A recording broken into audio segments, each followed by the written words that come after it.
Hello student, তোমরা যেটা ক্যালকাটা ইউনিভার্সিটির আন্ডারে থার্ড সেমিস্টারের ছাত্রছাত্রী আছো এবং তোমাদের ইতিহাস সাবজেক্টে এমডিসি কোর্স অর্থাৎ পাস কোর্সে আছে, তোমাদের জন্য আজকের ক্লাসটা খুবই গুরুত্বপূর্ণ।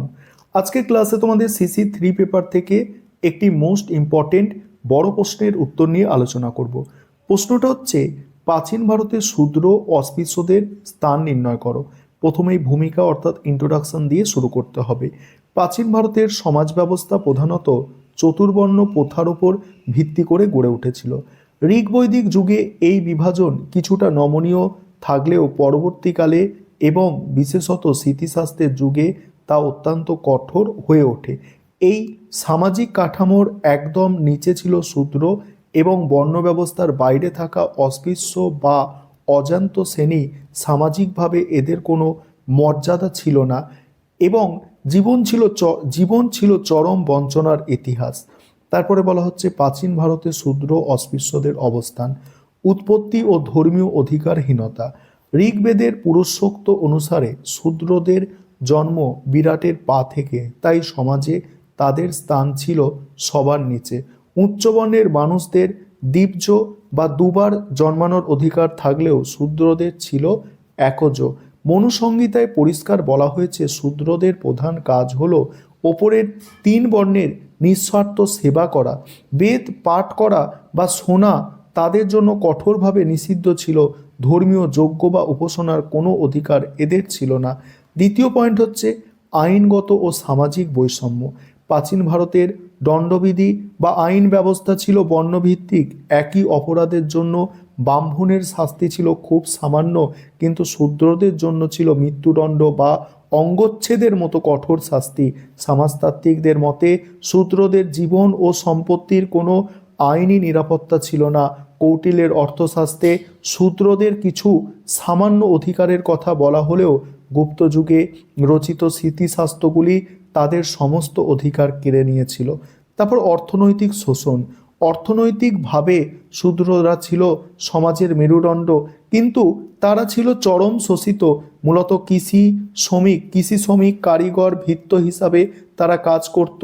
বিশিষ্ট ইতিহাসবিদ রামশরণ শর্মা যথার্থই বলেছেন, প্রাচীন ভারতের উৎপাদনের মূল বোঝাটি শূদ্রদের কাঁধেই ছিল, কিন্তু উৎপাদিত সম্পদের ওপর তাদের ন্যূনতম অধিকার ছিল না। তারা শুধু উচ্চবর্ণের সুখের জন্য খেটে মরত। তারপরে বলা হচ্ছে দেখো, অস্পৃশ্য বা অজ্ঞান্তদের অন্ত্যাজদের অবস্থান। শূদ্রদের চেয়েও খারাপ অবস্থায় ছিল অস্পৃশ্য বা পঞ্চম বর্ণের মানুষ। চণ্ডাল, নিষাদ, ডোমেরা এই শ্রেণীর অন্তর্ভুক্ত ছিল। এদের ছোঁয়া তো দূরের কথা, ছায়া মারানোও উচ্চবর্ণের কাছে পাপ বলে গণ্য হতো। এদের গ্রামের ভেতরে ঢোকা নিষেধ ছিল, তাই এরা শ্মশানে বা নোংরা জায়গায় বাস করত। চীনা পর্যটক ফাহিয়েন তার বিবরণীতে লিখেছেন, চণ্ডালরা যখন শহরে ঢুকত তখন তারা কাঠ দিয়ে আওয়াজ করত, যাতে উচ্চবর্ণের মানুষ তাদের এড়িয়ে চলতে পারে। পরের অংশটুকু আলোচনা করব।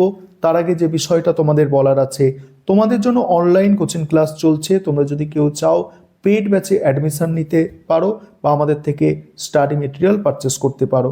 এবার দেখো কি বলা হচ্ছে পরের পয়েন্ট, সৎ ও অসৎ শূদ্রদের বিভাজন। সৎ অসৎ শূদ্রদের বিভাজন কি বলা হচ্ছে, পরবর্তীকালে কাজের ভিত্তিতে শূদ্রদের মধ্যেও ভাগ তৈরি হয়।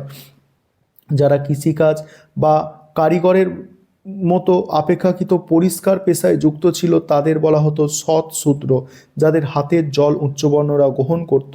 অন্যদিকে চর্মকার, ধোপাদের মতো পেশাজীবীদের বলা হতো অসৎ শূদ্র, যাদের অনাচরণীয় বা অস্পৃশ্য হিসাবে দেখা হতো।